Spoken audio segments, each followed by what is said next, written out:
Welcome back, my readers. I love you, my study buddy readers. Chapter 5, let's get with it. What Furlough Saw.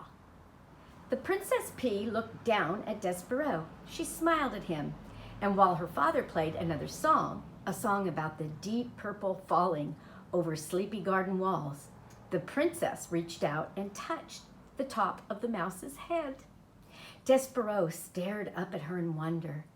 The P, he decided, looked just like the picture of the fair maiden in the book in the library. The princess smiled at Despereaux again, and this time Despereaux smiled back. And then something incredible happened. The mouse fell in love. Reader, you may ask this question. In fact, you must ask this question.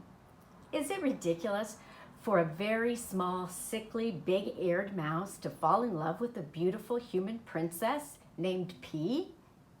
The answer is yes. Of course, it's ridiculous. Love is ridiculous. But love is also wonderful and powerful. And Despereaux's love for the Princess P would prove in time to be all of these things: powerful, wonderful, and ridiculous.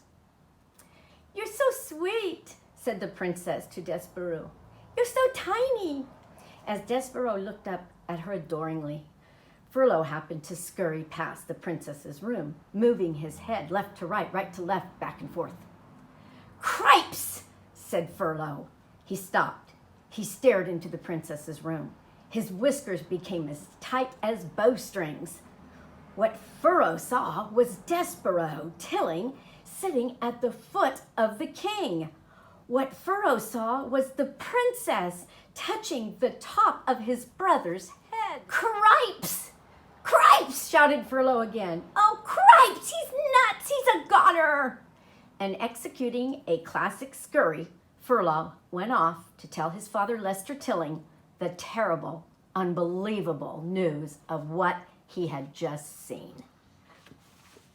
End of 5, on to 6. Let's go have some lunch first. What do you say? I'm hungry.